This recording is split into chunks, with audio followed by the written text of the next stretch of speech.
मई गर्भ। 60 वर्ष की उर्मिला शहर के बाहरी हिस्से में अपने छोटे से घर में अकेली रहा करती थी। एक रात शहर में बहुत जोर का तूफान आया। जोर जोर से हवाएं और आंधी तूफान के साथ तेज बारिश होने लगी। उन आवाजों को सुनकर कोई भी घबरा जाता, लेकिन उर्मिला घर के सारे खिड़की दरवाजे बंद कर गहरी नींद में सो रही थी। रात के लगभग 12 बजे होंगे कि किसी ने उर्मिला के घर का दरवाजा खटखटाया। दरवाजे के खटखटाने की आवाज सुनकर उर्मिला की नींद खुलती है। आखिर इतनी रात को कौन आया होगा? उर्मिला जाकर दरवाजा खोलती है तो सामने लगभग 26 साल की बेहद सुंदर लड़की को खड़ा देख हैरान रह जाती है। कौन हो बेटा? और इतनी रात को इतने भयंकर तूफान में कहाँ भटक रही हो? चाची, आपने मुझे पहचाना नहीं? मैं आपकी दूर की रिश्तेदार शालिनी। अरे हाँ, बचपन में तुझे देखा था। इतनी जवान हो गई है, कैसे पहचान में आती? लेकिन तू यहाँ क्या कर रही है, और वो भी ऐसी अंधेरी तूफान भरी रात में? उर्मिला की बात सुनते ही शालिनी की आंखों से आंसू बहने लगे। वो फूट फूट कर रोने लगी। ये देखकर उर्मिला को कुछ समझ में नहीं आया और उसने शालिनी का हाथ पकड़कर घर के अंदर आने के लिए कहा। जैसे ही शालिनी घर के अंदर रोशनी में आई, उर्मिला की नजर उसके पेट की तरफ गई, जिसे देखकर ये साफ पता चल रहा था कि वो प्रेग्नेंट है। अरे, तू तो पेट से है। ऐसी हालत में इतने भयंकर तूफान में आधी रात को बाहर भटक रही है। आखिर बात क्या है बेटा? मुझे सब कुछ साफ साफ बता। क्या बताऊं चाची, ये सब जिसकी वजह से हुआ है उसके बारे में बताने में भी मुझे शर्म आती है। मैंने घर वालों की मर्जी के खिलाफ जाकर एक लड़के से शादी कर ली थी, पर वो शादी के 1 महीने बाद ही मुझे छोड़कर चला गया। छोड़कर चला गया का क्या मतलब? क्या उसके साथ कोई हादसा हो गया? नहीं, उसे कोई दूसरी लड़की पसंद आ गई और मेरी प्रेगनेंसी की खबर सुनते ही उसने मुझे बेसहारा छोड़ दिया। उसके बाद मैं अपने घर गई, लेकिन पापा ने मुझे घर में कदम तक नहीं रखने दिया। अभी मुझे आपकी याद आई। कोई बात नहीं, कोई बात नहीं, तुमने यहाँ आकर अच्छा ही किया। एक काम करो, तुम आराम करो। वैसे भी ऐसी हालत में इतना घूमना फिरना और इस तरह आधी रात को बाहर भटकना ठीक नहीं होता। प्रेग्नेंट औरत को आधी रात को घर से बाहर नहीं निकलना चाहिए। बुरी आत्माएं उस पर अपना असर दिखा सकती है। और इतना कहकर उर्मिला ने शालिनी को एक दूसरे कमरे में जाकर आराम करने के लिए कहा। लेकिन जैसे ही शालिनी अपने कमरे में जाने लगी, अचानक से उर्मिला ने उसे रोक लिया। एक बात बताओ बेटा, तुम्हारा कौन सा महीना चल रहा है? पेट देखकर तो लगता है कि लगभग 6 महीने पूरे हो गए होंगे। उर्मिला की बात सुनकर शालिनी के होठों पर मुस्कुराहट आ गई। चाची जी, अभी सिर्फ 1 ही महीना हुआ है। शालिनी की बात सुन उर्मिला दंग रह गई। उसे समझ में नहीं आ रहा था कि प्रेगनेंसी के पहले ही महीने में शालिनी की हालत ऐसी क्यों थी। लेकिन फिर उसने बात को नजरअंदाज कर शालिनी को आराम करने के लिए कहा और खुद भी कमरे में जाकर सो गई।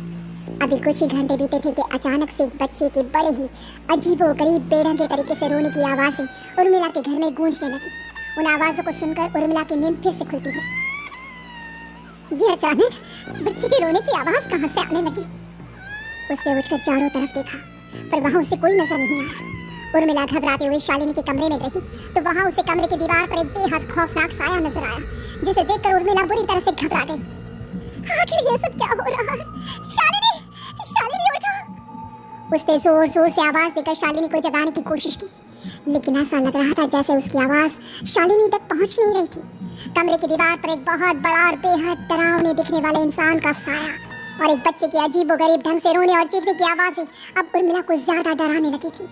उर्मिला को शालिनी की चिंता सताने लगी और उसने पूरी ताकत के साथ चीखकर शालिनी को आवाज लगाई, शालिनी! तभी अचानक सब कुछ एकदम पहले जैसा हो जाता है और उर्मिला की आवाज सुनकर शालिनी की नींद खुलती है। क्या हुआ चाची? अब इतनी तेज क्यों चिल्ला रही है? अब ठीक तो है ना? अभी मैंने तुम्हारे कमरे में कुछ अजीब सा देखा। तुम ठीक हो ना शालिनी? मुझे यहाँ एक बच्चे के रोने की आवाजें आ रही थी। लगता है आपको मेरी कुछ ज्यादा ही चिंता हो गई है। आपने मेरी प्रेगनेंसी के बारे में कुछ ज्यादा ही सोच लिया होगा। मैं एकदम ठीक हूँ, आप आराम से सो जाइए। इतना कहकर शालिनी ने उर्मिला को फिर से अपने कमरे में जाने के लिए कहा और खुद भी जाकर सो गई। पर अब उर्मिला की आंखों से नींद गायब हो चुकी थी। अगली सुबह जब शालिनी उठी तो वो सीधा उर्मिला के पास आई। गुड मॉर्निंग चाची। तभी अचानक उर्मिला की नजर शालिनी के पेट पर पड़ती है, जिस पर नीले रंग से एक अजीब सी आकृति नजर आ रही थी। शालिनी, ये तुम्हारे पेट को क्या हुआ? मैंने इतनी औरतों को देखा है, ऐसा तो किसी के साथ नहीं होता। शालिनी ने जैसे ही अपने पेट की तरफ देखा तो उसे वहाँ कुछ भी नजर नहीं आया। चाची, कुछ भी तो नहीं है, सब कुछ एकदम नॉर्मल है। आपको क्या अजीब लग रहा है? इससे पहले कि उर्मिला उसके सवाल का कोई जवाब देती, अचानक से शालिनी के पेट में जोर जोर से दर्द होने लगा। वो बुरी तरह दर्द से तड़पने लगी। चाची, चाची। ये सब देखकर उर्मिला बहुत घबरा गई। उसने धीरे धीरे शालिनी के पेट को सहलाना शुरू किया, लेकिन शालिनी का दर्द कम नहीं हुआ। उर्मिला जाकर रसोई से पानी का गिलास लेकर आई और शालिनी को पानी पिलाने की कोशिश करने लगी। ले बेटा, पानी पी ले, तुझे आराम मिलेगा। ले ले। नहीं चाची, मुझे बहुत तेज दर्द हो रहा है। अरे थोड़ा पी ले बेटा। जैसे ही उर्मिला ने शालिनी को पानी पिलाया, उसने देखा कि गिलास में बचा पानी का रंग नीला पड़ गया और शालिनी की आंखें अजीब हो गई। उसके पेट पर बच्चे का एक डरावना चेहरा नजर आने लगा। ये सब देखकर उर्मिला की डर से हालत खराब होने लगी, पर तभी शालिनी का दर्द ठीक हो गया। बेटी, अभी तुम्हारा दर्द ठीक है, तो ऐसा करो, तुम थोड़ी देर आराम कर लो।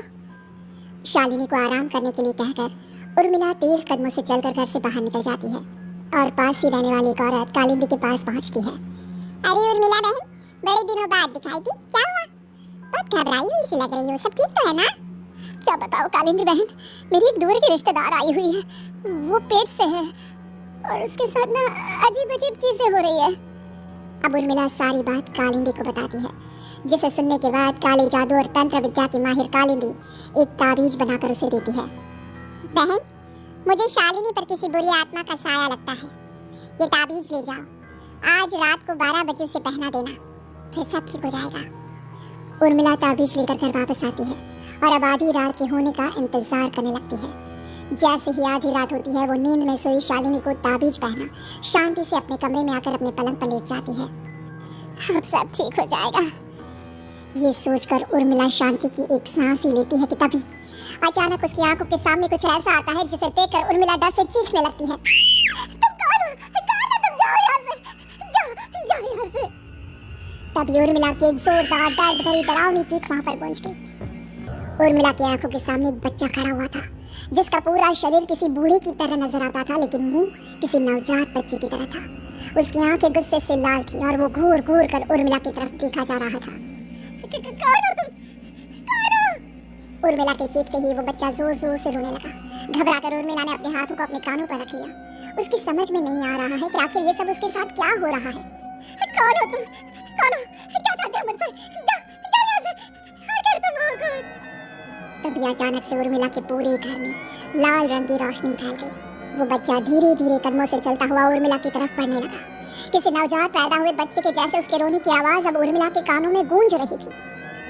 लेकिन कुछ ही सेकंड में वो चुप हो गया और उसने बेहद खतरनाक आवाज में उर्मिला के सवाल का जवाब दिया। मैं वो हूँ जो अब तक पैदा नहीं हुआ, लेकिन जब मैं पैदा हो जाऊंगा तो वो होगा जो अब तक कभी नहीं हुआ। क्या कहना चाहते हो तुम? ऐसा क्या हुआ जो अब तक नहीं हुआ? तबाही होगी, तबाही। सब कुछ खत्म हो जाएगा और ये जो लड़की मुझे जन्म देने वाली है, मैं उसका खून पी जाऊंगा, सारा खून। उस बच्चे की बात सुनते ही उर्मिला बुरी तरह घबरा गई। उसका एक बुजुर्ग आदमी जैसा शरीर, एक नवजात बच्चे जैसा चेहरा, ये दोनों ही बातें उर्मिला की समझ से बाहर थी। तभी वो बच्चा अचानक गायब हो गया। घर का माहौल फिर से पहले जैसा हो गया। लाल रंग की रोशनी भी अब गायब हो चुकी थी। उर्मिला दौड़कर शालिनी के कमरे में पहुंची, जहां वो गहरी नींद में सोई हुई थी, पर उसके गले का ताबीज गायब हो चुका था। उठो, उठो शालिनी, उठो बेटा, मुझे तुमसे जरूरी बात करनी है। अरे चाची, क्या हुआ? इतनी रात को आप परेशान क्यों कर रही हैं? सब ठीक है ना? अभी जब तुम सो रही थी ना, तो मैंने तुम्हारे गले में एक ताबीज पहनाया था। कहाँ गया बेटा, बताओ मुझे। शालिनी ने चारों तरफ अपनी नजरें घुमाकर देखा, लेकिन वहां पर कोई ताबीज नहीं था। वह हैरानी से उर्मिला के चेहरे की तरफ देखने लगी। उसे समझ में नहीं आ रहा था कि आखिर उर्मिला किस ताबीज के बारे में बात कर रही थी। नहीं चाची, यहाँ कोई ताबीज नहीं है। लगता है आपने कोई बुरा सपना देखा है। मैंने कोई बुरा सपना नहीं देखा। क्या छोड़ो, तुम अब सो जाओ, फिर सुबह बात करते हैं। डर और घबराहट की वजह से उर्मिला की आंखों से नींद तो जैसे बिल्कुल गायब हो गई थी। अगली सुबह उर्मिला बिना कोई देर किए गांव के बाहर एक छोटी सी झोपड़ी में रहने वाले बूढ़े पंडित के पास पहुंची। पंडित जी, मेरी मदद कीजिए। अरे आओ आओ उर्मिला, क्या हुआ? सब ठीक तो है ना? क्या बताओ पंडित जी, बहुत बड़ी मुसीबत है। मेरी दूर की एक रिश्तेदार लड़की पेट से है और उसके साथ बहुत डरावनी चीजें हो रही है। कल रात को तो एक अजीब सा दिखने वाला बच्चा मेरी आंखों के सामने आकर खड़ा हो गया था। ये तुम क्या कह रही हो? मुझे साफ साफ बताओ कि आखिर तुमने क्या देखा? उर्मिला ने अपने साथ हुई बीती रात की पूरी घटना पंडित जी को बताई, जिसे सुन पंडित जी के माथे पर चिंता की लकीरें उभर आई। अनर्थ होने वाला है, अनर्थ। बरसों पहले भी उस हैवान ने एक लड़की के पेट से जन्म लिया था और उसके बाद उस शहर को पूरी तरह से तबाह कर दिया। कैसी विपदा पंडित जी, कैसे बात कर रहे हैं आप? बताइए मुझे, और इसका उपाय क्या है? इसका उपाय तो है, लेकिन बहुत कठिन है। हो सकता है कि उस उपाय को करने के दौरान तुम्हारी जान भी चली जाए। मुझे मेरी जान की कोई परवाह नहीं, पर आप जिस तबाही के बारे में बात कर रहे हैं, बस वो नहीं होनी चाहिए। लाखों लोगों की जान बचाने के लिए मैं कुछ भी करूंगी। तो ठीक है, मेरी बात ध्यान से सुनो। बरसों पहले एक भयानक तांत्रिक ने अपनी तंत्र क्रिया के जरिए एक मासूम लड़की के साथ रिश्ता बनाकर उसके पेट से जन्म लिया था। इस तरह से वो अपने जैसे लोगों की संख्या इस दुनिया में बढ़ाना चाहता था। आपके कहने का मतलब है कि शालिनी के पेट से भी उस शैतान को जन्म लेना है, इसलिए उसने उसके साथ ये सब किया है। ठीक पहचाना तुमने। अब मैं तुम्हें एक ऐसा सिंदूर दूंगा जिसे तुम्हें ले जाकर उस लड़की के पेट पर लगाना होगा। क्या ऐसा करने से सब कुछ ठीक हो जाएगा? नहीं उर्मिला, ये सब इतना आसान नहीं। उस लड़की के पेट पर सिंदूर लगाने के बाद तुम्हें उसका पेट काटकर उस हैवान को बाहर निकालना होगा। नहीं पंडित जी, मैं ये सब नहीं कर सकती। मैं भला एक जिंदा लड़की के पेट को अपने हाथों से कैसे काट सकती हूँ? अगर तुमने ऐसा नहीं किया तो कुछ ही दिनों में वो हैवान उस लड़की के शरीर से जन्म लेगा और उसके शरीर के सारे खून को पीकर अपनी ताकत को बढ़ाएगा। उसके बाद वो धीरे धीरे इस पूरे शहर को तबाह कर देगा। यहाँ पर कोई जिंदा नहीं बचेगा। लेकिन अगर मैं उसके पेट को काट दूंगी तो क्या वो जिंदा बच पाएगी? अगर शालिनी को कुछ हो गया तो, अगर उसकी मृत्यु हो गई तो? ऐसा कुछ नहीं होगा उर्मिला, तुम्हें अपने मन को पक्का करके ये काम करना ही होगा। सिंदूर लेने के बाद उर्मिला झोपड़ी से बाहर निकलने ही वाली थी कि तभी पंडित जी ने उसे पीछे से आवाज देकर रोका। उर्मिला, उस लड़के का पेट काटकर हैवान को बाहर निकालना ही काफी नहीं होगा। तुम्हें ध्यान रखना होगा कि ये सब करते हुए उस बच्चे का जो आधा बूढ़े का शरीर है उस पर सिंदूर की एक बूंद भी ना लगने पाए, क्योंकि अगर ऐसा हुआ तो वो तुम्हें और बाकी सबको कच्चा खा जाएगा। पंडित जी की बात सुन उर्मिला की आंखें फटी रह गई और उसके शरीर में डर की लहर दौड़ गई। फिर भी उसने हिम्मत की। ठीक है पंडित जी, मैं पूरी कोशिश करूंगी कि मैं उस हैवान को वहीं के वहीं खत्म कर पाऊं। इसके बाद उर्मिला तेज कदमों के साथ घर वापस आती है। दिन बीतता है, रात का अंधेरा छाने लगता है। शालिनी खाना खाकर सोने चली जाती है और उर्मिला लगातार उसके गहरी नींद में सो जाने का इंतजार करने लगती है। जिसके बाद उर्मिला दबे कदमों से शालिनी के कमरे में पहुंच गई। मुझे ये करना ही होगा। अब उर्मिला ने धीरे धीरे शालिनी के पेट पर पंडित जी का दिया सिंदूर लगाना शुरू किया। उर्मिला के हाथ बुरी तरह से कांप रहे थे। उसके एक हाथ में चाकू था जिससे वो पेट काटने वाली थी। उर्मिला ने एक नज़र शालिनी के चेहरे की तरफ देखा और फिर डरते हुए उसके पेट पर चाकू चलाना शुरू किया। कमाल है, मैं इसका पेट काट रही हूँ और ये आराम से सो रही है। इसे दर्द नहीं हो रहा क्या? तभी अचानक उर्मिला के कानों में बच्चे के रोने की आवाज़ सुनाई देने लगी। उसने घबराकर चारों तरफ देखा पर वहाँ पर कोई नहीं था, बस रोने की आवाज़ लगातार आ रही थी। उर्मिला बिना रुके लगातार शालिनी के पेट को काटती रही। उसे इस बात का भी ध्यान रखना था कि सिंदूर बच्चे के बूढ़े आदमी वाले शरीर के हिस्से पर ना लगे। कुछ ही देर में वो हैवानी बच्चा उर्मिला के हाथों में था।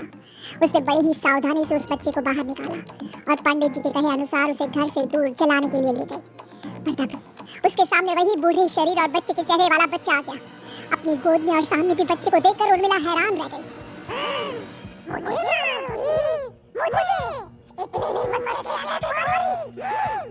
तुम पैदा नहीं हुए हो और मुझे पता है जब तक तुम्हारा जन्म नहीं हो जाता तुम मुझे कुछ नहीं कर सकते। इतना बोलते ही उर्मिला तुरंत उस बच्चे को घास के ढेर पर फेंककर उसमें आग लगा देती है, जिसके तुरंत बाद वो बूढ़े आदमी के शरीर और बच्चे के चेहरे वाला अजीब तांत्रिक का भूत भी वहाँ से गायब हो जाता है। कुछ देर बाद उर्मिला घर पहुँचती है तो वो ये देखकर हैरान रह जाती है कि शालिनी का पेट अपने आप जुड़ चुका था। शुक्र है भगवान का और उन पंडित जी का, अब सब ठीक हो जाएगा। सुबह शालिनी सोकर उठती है तो अपना पेट देख बुरी तरह घबरा जाती है। चाची, चाची ये सब क्या हो गया? मेरा पेट अचानक कम कैसे हो गया? मेरा बच्चा कहाँ गया चाची? बेटी, वो बच्चा नहीं एक खतरनाक तांत्रिक था जो तुम्हारे कोख से जन्म लेकर सबको मार देना चाहता था। वो पैदा होते ही तुम्हारी जान भी ले लेता, इसलिए मैंने पंडित जी के बताए उपाय से उसका खात्मा कर दिया है। अब सब ठीक है। शालिनी को उर्मिला की बात समझ में नहीं आती, जिसके बाद शालिनी को पूरी बात उर्मिला आराम से समझाती है। अब वो दोनों ही भगवान का शुक्र अदा करती हैं और एक साथ रहने लगती हैं।